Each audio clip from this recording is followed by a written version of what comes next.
কি দেখি খেতে ইচ্ছে করছে না, তার জন্যই বানালাম বিরিয়ানিটা। আর বাড়িতে ছিল অল্প একটুখানি মাংস, বেশি না। তাই কি রান্না করব ভাবলাম।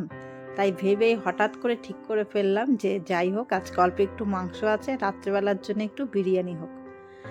আর কিভাবে বানাচ্ছি সেটাই দেখাবো। নমস্কার, শুভ সকাল।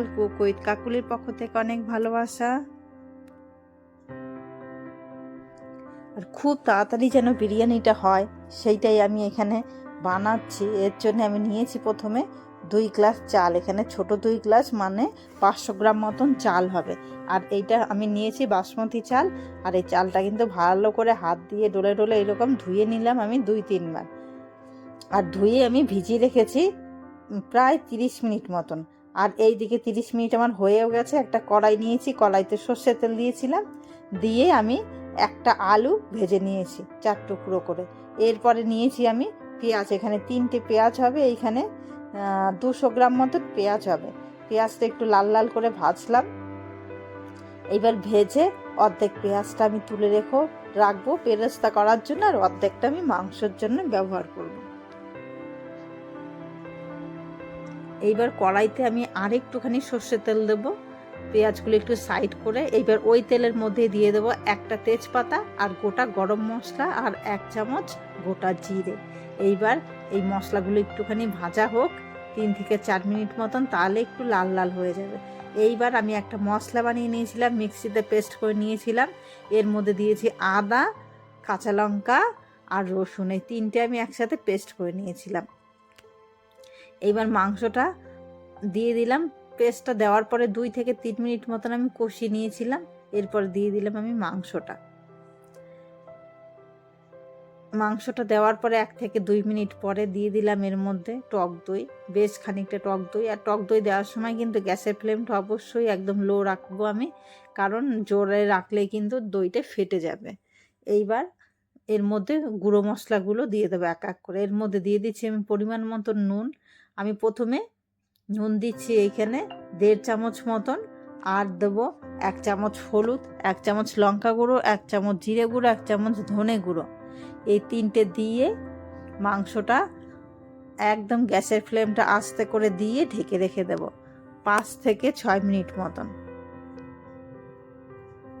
তাহলেই, এর মধ্যে কিন্তু একটু জল দেব না, মাংসের থেকে একটা জল বেরোবে, প্লাস টক দই আছে, এটা দিয়েই সুন্দর করে কষানো হয়ে যাবে।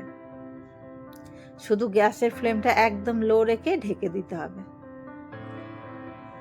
সব থেকে সহজ উপায় বিরিয়ানিটা বানালাম। কেমন লাগলো সেটা অবশ্যই কমেন্ট করে জানাবেন। ভালো লাগলে অবশ্যই একটা লাইক আর শেয়ার করবেন। দেখুন 5 থেকে 6 মিনিট হয়ে গেছে, তেলও ছেড়ে দিয়েছে, কত সুন্দর একটা কষানো হয়েছে, কালারটাও এত সুন্দর এসছে, আর গন্ধটা তো ঘরে পুরো ময়ময় করছে, আর তেলটাও ছেড়ে দিয়েছে। এইবার কষানো হয়ে গেছে প্রায় আমি আরও 3 থেকে 4 মিনিট কষিয়ে নিলাম। এরপরে দিয়ে দিলাম আমি এর মধ্যে আলুটা, যেই ভাজা আলু ভেজে রেখেছিলাম সেটা দিয়ে দিলাম। এরপরে যে চালটা আমি ভিজিয়ে রেখেছিলাম সেই চালটা আমি এর মধ্যে দিয়ে দেবো। এইবার চালটা দেওয়ার পরেও আমি 1 থেকে 2 মিনিট চালটা মানে ভেজে নেয় সেই রকম মাংসের সাথে একদম কষিয়ে নেব। এরপরে এর মধ্যে পরিমাণ মতন দিয়ে দেবো জল। যেই গ্লাসটা মেপে আমি চাল দিয়েছিলাম সেই গ্লাসটা মেপেই কিন্তু জল দেবো। এর জন্যই আমি গ্লাসটা মেপে চাল নিয়েছি, তাহলে কিন্তু বিরিয়ানিটা একটুও নিচে লেগে যাবে না, কিংবা বেশিও হবে না কমও হবে না। যাই হোক, এখানে যেহেতু 2 গ্লাস চাল ছিল তাই আমি এখানে 4 গ্লাস জল ব্যবহার করলাম। আর এইভাবেই কিন্তু মেপে দিতে হবে জলটা। দিয়েছি, দেখুন 5 থেকে 6 মিনিট পরে জলটা অনেকটাই কমে এসছে, আর ভাতটা অনেকটাই হয়ে এসছে। এরপর এক এক করে দিয়ে দেবো এর মধ্যে আমি গোলাপ জল, কেওড়া জল আর মিঠা, তো 3টে একসাথে মিশিয়ে নিয়েছিলাম সেটা দিয়ে দিলাম। আর যে বেরেস্তা আমি ভেজে রেখেছিলাম সেটা ওপর দিয়ে দিলাম। আর ওপর দিয়ে দেবো 1 চামচ বিরিয়ানি মশলা। আর এর মধ্যে একটুখানি ধনেপাতা, পুদিনা পাতাও দেওয়া যেতে পারে, আর একটুখানি ঘিও দেওয়া যেতে পারে। আমি ঘি এখন ব্যবহার করিনি, শেষে যখন নামাবো তখন ঘি দেবো, সেই সময় দিলে আরও বেশি সুন্দর একটা গন্ধ বেরোয়। এইবার এইগুলো দেওয়ার পর আমি আবার ঢেকে রাখবো বেশ খানিকক্ষণ, 3 থেকে 4 মিনিট মতন ঢেকে রাখলেই পুরো জলটা শুকিয়ে যাবে। তারপরে শুকিয়ে গেলে ঢেকে রেখে দিতে হবে 5 থেকে 6 মিনিট মতন। দেখুন শুকিয়েও গেছে জলটা, ঢেকে রেখে দিয়েছিলাম। দেখুন কতটা সুন্দর লাগছে না, দেখেই লোভ লাগছে। এত সহজে বিরিয়ানি করা যায় আর এত তাড়াতাড়ি হয়েও যায়। আর শেষে দিয়ে দিলাম একটুখানি দেশি ঘি। দেখুন একটা চাল একটার সাথে লাগানো নেই, কেমন সুন্দর তাকিয়ে রয়েছে, ভাতগুলো মনে হয় যেন খেলছে, এতটা সুন্দর হয়েছে।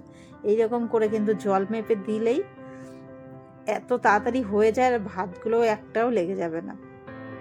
যাই হোক, কেমন লাগলো রেসিপিটা সেটা অবশ্যই জানাবেন। ভালো লাগলে অবশ্যই একটা কমেন্ট করবেন আর লাইক করবেন। এইবার আমি বিরিয়ানিটা সার্ভ করে নিচ্ছি। শেষে একটু করে নিয়েছি রায়তা, এটা দিয়েই রাত্রের ডিনার কমপ্লিট। আর এত সুন্দর সেদ্ধ হয়েছে মাংসটা, আলুটা দেখুন, গরম আমি ধরতে পারছি না, মাংসটা এত সুন্দর সেদ্ধ হয়েছে। আমি একটুখানি আলু চামচ দিয়ে কেটে নিচ্ছি, কারণ যেহেতু প্রচণ্ড গরম। টেস্ট করে দেখি, অপূর্ব অপূর্ব।